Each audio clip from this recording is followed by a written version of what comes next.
21واں پارہ سورہ لقمان آیت نمبر 14۔ اعوذ باللہ من الشیطان الرجیم،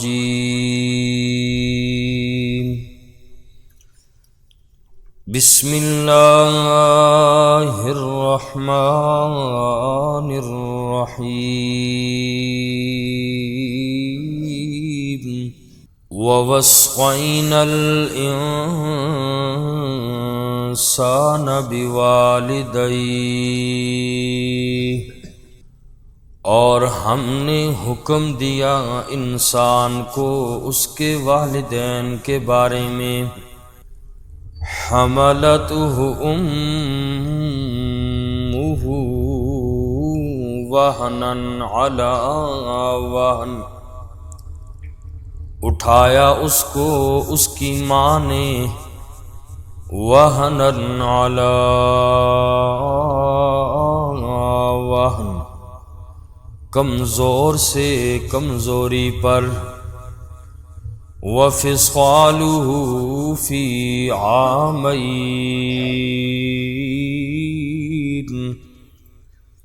اور اس کا دودھ چھڑانا 2 سالوں میں ہے۔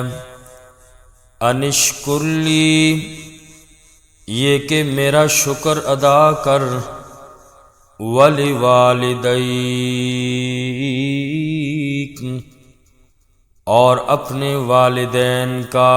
الی المصیر، میری طرف ہی لوٹ کر جانا ہے۔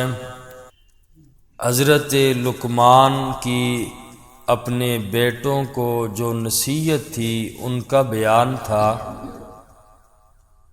حضرت لقمان نے اپنے بیٹے کو پہلی نصیحت یہ فرمائی، لا تشرک باللہ، اللہ کے ساتھ کسی کو بھی شریک نہ کرنا، اس لیے کہ کائنات میں شرک سے بڑا ظلم کوئی نہیں ہے، سب سے بڑا ظلم ہے۔ اور آج کی آیت میں فرمایا کہ اے میرے بیٹے، اللہ نے یہ بھی حکم دیا ہے، اللہ کا حکم یہ ہے کہ والدین کے ساتھ اچھا سلوک کرو۔ والدین کا اجمالاً ذکر کرنے کے بعد اللہ نے پھر ماں کے ساتھ احسان کرنے کا ذکر فرمایا، اس لیے کہ ماں تکلیف در تکلیف سہتی ہے بچے کے لیے۔ پہلے بچہ پیٹ میں ہلکا ہوتا ہے، ابتدائی زمانے کا تکلیف تھوڑی ہوتی ہے، جوں جوں بچہ بڑا ہوتا ہے تکلیف ماں زیادہ برداشت کرتی ہے۔ جس ماں نے 9 ماہ پیٹ میں بچے کو رکھا، اور قرآن فرماتا ہے کہ 2 سال دودھ پلایا، اب یہ بچہ بڑا ہو کر ماں کو ستائے تو کتنا بڑا ظلم ہے۔ وہنًا علی وہن، ماں کمزوری پر کمزوری، تکلیف پر تکلیف سہتی ہے اس بچے کے لیے، اور جب ماں بڑا کرتی ہے تو یہ ماں کو ستائے، ماں کو تکلیف دے تو فرمایا کتنا بڑا ظلم ہے۔ حدیث پاک میں نبی کریم صلی اللہ علیہ وسلم سے پوچھا گیا، صحابی آئے، یا رسول اللہ صلی اللہ علیہ وسلم، میں کس کے ساتھ نیکی کروں؟ تو فرمایا اپنی ماں کے ساتھ۔ پھر دوبارہ پوچھا کہ یا رسول اللہ میں نیکی کس کے ساتھ کروں؟ فرمایا ماں کے ساتھ۔ پھر تیسری مرتبہ فرمایا، انہوں نے پوچھا کس کے ساتھ نیکی کروں؟ آقا علیہ السلام نے فرمایا ماں کے ساتھ۔ پھر پوچھا صحابی رسول نے، یا رسول اللہ میں کس کے ساتھ نیکی کروں؟ فرمایا والد کے ساتھ۔ 3 مرتبہ ماں کے بارے میں فرمایا، پھر والد کے بارے میں فرمایا۔ اور حضرت حسن رضی اللہ تعالی عنہ سے پوچھا کسی نے کہ والدین کے ساتھ حسن سلوک کیسے کیا جائے؟ قرآن کریم میں مختلف جگہ پر ماں باپ کے ساتھ حسن سلوک کا اللہ نے حکم دیا تو پوچھا کہ ماں باپ کے ساتھ کیسے حسن سلوک کرے؟ تو آقا حضرت حسن رضی اللہ تعالی عنہ نے فرمایا کہ ان پر اپنا مال خرچ کرتا رہے، اور وہ جو تجھے حکم دیتے ہیں ان کے حکم کی تعمیل کر، ان کے حکم کو مان۔ ہاں اگر وہ تجھے گناہ کا حکم کریں تو گناہ کے کام میں والدین کی اطاعت نہیں کرنی، ان کی بات نہیں ماننی۔ ایک حدیث پاک میں فرمایا کہ تم اپنے والدین کے ساتھ حسن سلوک کرو، تمہاری اولاد تمہارے ساتھ حسن سلوک کرے گی۔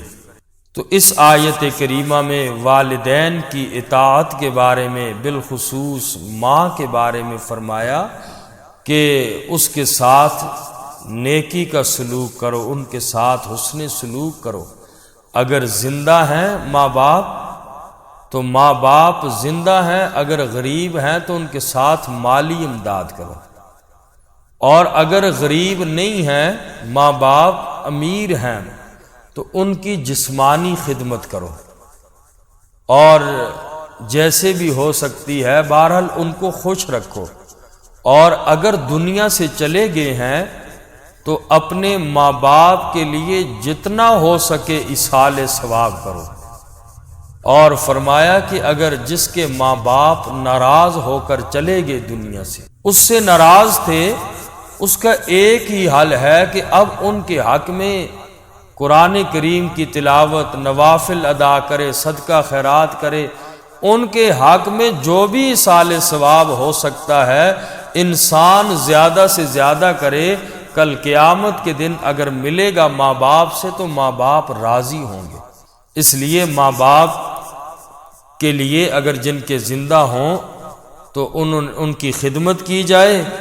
اور آقا علیہ السلام کی ایک حدیث بھی ہے کہ تمہارے والدین تمہاری جنت بھی ہیں اور تمہاری جہنم بھی ہے، ان کو راضی کر لیا تو جنت ہے، ناراض کر لیا تو جہنم ہے۔ اس لیے آدمی کو چاہیے، ایک حدیث میں بھی فرمایا، حضرت کعب ابن عجرہ رضی اللہ تعالی عنہ کی روایت ہے، فرمایا آقا علیہ السلام نے وہ بندہ بدبخت ہے، تباہ و برباد ہو وہ بندہ کہ جس نے اپنے ماں باپ کو، دونوں کو یا ایک کو، بڑھاپے میں پایا اور ان کی خدمت کر کے جنت نہ کما سکے، اس کے لیے تباہی ہے، بربادی ہے کہ اس کے پاس جنت اتنی سستی تھی یہ اپنے ماں باپ کو بھی راضی نہ کر سکا۔ فرمایا وَوَصَّيْنَا الْإِنسَانَ بِوَالِدَيْهِ، اور ہم نے حکم دیا انسان کو اس کے والدین کے بارے میں، حَمَلَتْهُ أُمُّهُ وَهَنًا عَلَى وَهْنٍ، اور اٹھائے رکھا اس کو اس کی ماں نے کمزوری در کمزوری پر، وَفِصَالُهُ فِي عَامَيْنِ،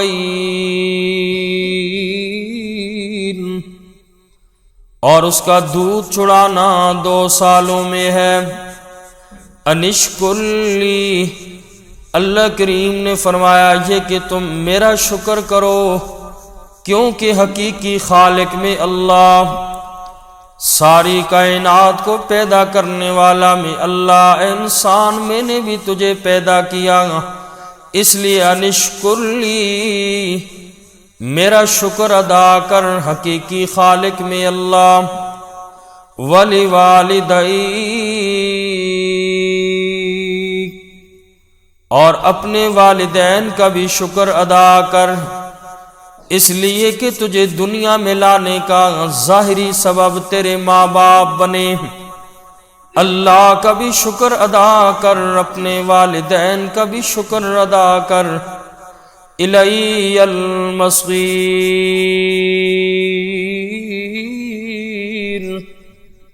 میری طرف ہی لوٹ کر آنا ہے، میں اللہ تم سے حساب لوں گا۔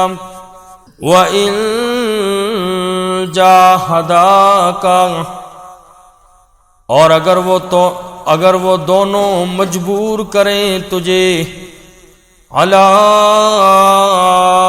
ان تشرک بی ما لیس لک بہ علم، اس بات پر کہ تو میرے ساتھ شریک ٹھہرا ما ان چیزوں کو لیس لک بہ علم جن کا تجھے علم نہیں ہے، فلا تطعہما پس تو ان دونوں کی فرما برداری اور اطاعت نہ کرنا، ان کی بات کو نہ ماننا، وصاحبہما فی الدنیا معروفا اور ان دونوں کے ساتھ رہو دنیا میں اچھے طریقے سے، واتبع سبیل من اناب الی اور پیروی کر ان لوگوں کے راستے کی، من اناب الی جو میری طرف رجوع کرتے ہیں، ثم الی مرجعکم پھر میری طرف تمہارا لوٹنا ہے، فانبئکم پس میں خبر دوں گا تمہیں، بما کنتم تعملون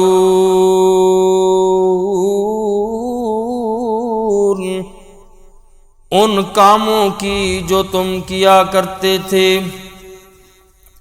اللہ نے فرمایا والدین کے ساتھ حسن سلوک کرو، لیکن اگر وہ تمہیں مجبور کرے وَإِن جَاهَدَاكَ عَلَىٰ أَن تُشْرِكَ بِي مَا لَيْسَ لَكَ بِهِ علم، اگر وہ تجھے شرک کرنے پر مجبور کرتے ہیں تو فرمایا کہ والدین کی اطاعت نہ کرنا، اس معاملے میں والدین کی بات کو نہ ماننا۔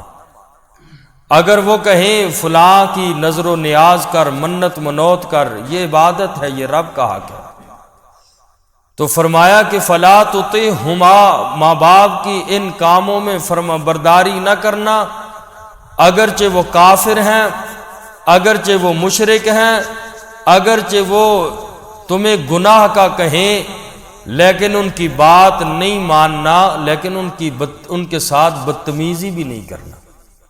وصاحبہما فی الدنیا معروفا ان دونوں کے ساتھ زندگی بسر کرو اچھے طریقے سے، چاہے تمہیں برا بلائی کیوں نہ کہیں۔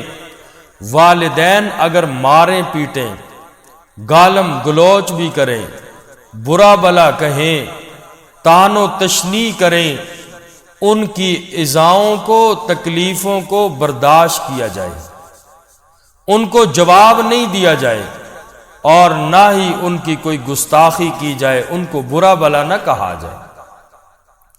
تو یہاں فرمایا کہ شرک کے بارے میں جب ماں باپ کہیں تو ان کی اطاعت تم نے نہیں کرنی۔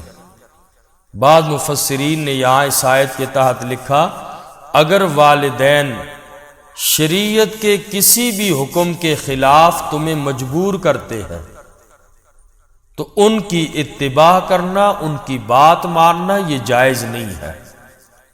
والدین کسی آدمی کو فرض، واجب یا سنت مؤکدہ کے چھوڑنے کا حکم دیتے ہیں کہ یہ فرض، یہ واجب، یہ سنت مؤکدہ شریعت کا حکم ہے، ان کو چھوڑ دو، اولاد والدین کی بات ان باتوں میں نہ آئے، نہ مانے۔ مثلا نفل پڑھ رہا تھا بندہ، تو ماں کہتی ہے یا باپ کہتا ہے کہ بھائی نفل کو چھوڑ، میرے پاس بیٹھ جا، میرا کوئی کام کر، تو نوافل آدمی ماں باپ کے لیے چھوڑ سکتا ہے۔ لیکن فرمایا کہ اگر وہ برائیوں کا حکم دیں یا شریعت کے خلاف تمہیں کسی کام پر مجبور کرتے ہیں تو ان کی بات کو نہ ماننا، لیکن دنیا کے معاملات میں فرمایا کہ ان کے ساتھ اچھا سلوک کرنا، کیونکہ حدیث پاک میں فرمایا لا طاعت لمخلوق فی معصیت الخالق، خالق کی نافرمانی میں، خالق کی معصیت میں کسی مخلوق کی اطاعت کرنا جائز نہیں ہے، چاہے وہ جو بھی ہے۔ اگر قرآن اور سنت کے خلاف تمہیں کہتا ہے تو پھر اس صورت میں چاہے کوئی بھی ہے، چاہے وہ حکمران ہے، امیر ہے، یا شوہر بیوی کو حکم دیتا ہے غیر شرعی کام کا، یا ماں باپ اپنی اولاد کو خلاف شریعت کام کا حکم دیتے ہیں تو ان کی بات ماننا یہ جائز نہیں ہے۔ اللہ کی نافرمانی کسی بندے کے کہنے پر کرنی یہ جائز نہیں ہے، چاہے وہ ماں باپ کے کیوں نہ ہو۔ ماں باپ کے اللہ نے اپنے بعد حقوق ماں باپ کے بیان کیے، لیکن فرمایا اگر وہ تمہیں قرآن و سنت کے خلاف کسی بات کا حکم دے، تم نے رب کے حکم کو آگے رکھنا ہے، ماں باپ کے حکم کو ایسی جگہ پہ چھوڑ دینا ہے، نہیں ماننا۔ یا شوہر اپنی بیوی کو قرآن و سنت کے خلاف کوئی بات کہتا ہے تو بیوی اس کی بات کو نہ مانے۔ اور اسی طرح امیر ہے، حکمران ہے، اگر وہ خلاف شریعت تمہیں حکم دیتا ہے اس کی اطاعت کرنی جائز نہیں ہے۔ اور مسلم شریف کی ایک روایت ہے، فرمایا کہ لا طاعت فی معصیت اللہ انما الطاعت فی المعروف او کما قال علیہ الصلوۃ والسلام۔ فرمایا کہ اللہ کی نافرمانی میں کسی کی اطاعت جائز نہیں ہے۔ اطاعت تو صرف دنیا میں جن کی تم نے کرنی ہے وہ نیکی کے کاموں میں کرو۔ نیکی کے کام کا کہتا ہے، تمہیں حکمران کہے، تمہیں تمہارا پیر کہے، استاد کہے، کوئی بھی کہے، تم ماتحت ہو، ہاں نیکی کے کاموں میں ان کی اطاعت کر سکتے ہو۔ اگر وہ خلاف شریعت حکم دے پھر کسی کی بات نہیں ماننی، پھر رب کے حکم کو سب سے آگے رکھنا ہے۔ اور فرمایا کہ وَإِن جَاهَدَاكَ عَلَىٰ أَن تُشْرِكَ بِي مَا لَيْسَ لَكَ بِهِ عِلْمٌ فَلَا تُطِعْهُمَا، ان دونوں کی اطاعت نہ کرنا ان باتوں میں، رب کو ناراض نہیں کرنا۔ دنیا والے سارے ناراض ہو جائیں کر ڈالو، لیکن اللہ کو ناراض نہیں کرنا۔ ہاں اتنی بات ہے ماں باپ کی گستاخی بھی نہ کرنا۔ وَصَاحِبْهُمَا فِي الدُّنْيَا مَعْرُوفًا، جیسے بھی ہیں ماں باپ ہیں، اللہ کا قرآن فرماتا ہے دنیا میں ان کے ساتھ پھر بھی تم نے اچھے طریقے سے پیش آنا ہے۔ وَاتَّبِعْ سَبِيلَ مَنْ أَنَابَ إِلَيَّ، دنیا میں تابعداری تم نے اگر کرنی ہے ان لوگوں کے راستے کی کرو جو میری طرف رجوع کرنے والے ہیں۔ کفار کی، یہود و نصارہ کی، بد عقیدہ لوگوں کی تم اتباع نہ کرو۔ اللہ کا قرآن فرماتا ہے من اناب الیہ، چلو کس کے پیچھے چلو؟ یہ رب فرما رہے ہیں اپنی عقل کو نہ پرکھو کہ جو عقل کہے اسی کے پیچھے چل پڑو۔ قرآن کہتا ہے من اناب الیہ، جو میری طرف رجوع کرنے والا ہو، مجھ سے ڈرنے والا ہو، اس بندے کے راستے کے پیچھے چلنا، ہر ایرے غیر نتو خیرے کے پیچھے نہ ہو جانا، اپنی دنیا اور آخرت کو تباہ نہ کرنا۔ وَاتَّبِعْ سَبِيلَ مَنْ أَنَابَ إِلَيَّ، اور پیروی کرنا یا چلنا ان لوگوں کے راستے کی طرف جو میری طرف رجوع کرنے والے ہیں۔ اور یاد رکھ، کیا تو فائدہ تیرا اپنا، نہ کیا تو نقصان تیرا اپنا۔ ثُمَّ إِلَيَّ مَرْجِعُكُمْ، پھر تم نے لوٹنا ہے میری طرف۔ فَأُنَبِّئُكُمْ، پس میں خبر دوں گا تمہیں۔ قیامت والے دن میدان معاشر میں آؤ گے، میرے پاس جمع ہو جاؤ گے، میں پھر تمہیں بتاؤں گا بِمَا كُنتُمْ تعملون، ان کاموں کی جو تم دنیا میں کیا کرتے تھے۔ الحمدللہ رب العالمین والعاقبۃ للمتقین والصلاة والسلام علی سید الانبیاء والمرسلین وعلی آل بیتہ واصحابہ اجمعین۔ ربنا تقبل منا انک انت السمیع العلیم وتب علینا انک انت التواب الرحیم۔ اللہ تبارک و تعالی ہم سب کا مل بیٹھنا اپنے دربار عالی میں قبول اور منظور فرمائے۔ جو کمی کوتاہی ہو اللہ اپنے فضل و کرم سے معاف اور درگزر فرمائے۔ اے اللہ کریم، ہم سب کا یہ مل بیٹھنا قیامت کے دن اللہ اس قرآن کو ہم سب کی شفاعت کا ذریعہ بنا۔ اللہ کریم، ہم نے روزانہ کی بنیاد پر قرآن کریم سے دوستی فرمائی۔ آقا علیہ السلام نے بھی فرمایا جو قرآن کو نہیں چھوڑے گا قیامت کے دن آخرت کی سختیوں میں بچانے والا اللہ کا قرآن ہوگا، قرآن اس بندے کی سفارش کرے گا۔ یا اللہ ہمیں بھی قرآن جیسا عظیم سفارشی نصیب فرمانا۔ اللہ کریم ہم میں سے کسی کو بھی یا اللہ کریم دنیا اور آخرت میں ناکام نہ فرمانا۔ اللہ دنیا اور آخرت کی خوشیاں اور کامیابیاں نصیب فرما۔ اے اللہ عافیت والا معاملہ فرما، اللہ اپنے فضل والا معاملہ فرما۔ حاضرین مجلس کی تمام اللہ دلی حاجتوں کو پورا فرما، مشکلات اور تنگیوں کو دور فرما۔ بالخصوص نوجوانوں نے دعاؤں کے لیے فرمایا، کوئی بیمار ہیں، کسی بننے بے روزگاری کے لیے فرمایا۔ اللہ تعالیٰ سب کی ساری پریشانیاں، ہمارے بزرگوں کی، ہمارے جوانوں کی، اللہ سب کی دلی حاجتوں کو پورا فرمائے۔ جتنے ہمارے بزرگ ہیں اللہ ان کی صحت میں، اللہ ان کی زندگیوں میں برکتیں عطا فرمائے۔ اللہ کریم تا دیر ان کا سایہ ہم پہ قائم و دائم فرمائے تا قیامت۔ یا اللہ کریم ہم میں سے ہر ایک کو اے اللہ دین کا خادم بنا۔ اللہ موت تک یا اللہ کریم جب تک زندگی ہے اللہ قرآن سے تعلق مضبوط فرما۔ بالخصوص ایک صاحب نے بیمار کے لیے دعا کا فرمایا ہے، ان کے صاحب بیمار ہیں، اس قرآن کریم کی برکت سے ان کے مریض کو اللہ صحت کاملہ عاجلہ مستمرہ دائمہ نصیب فرمائے۔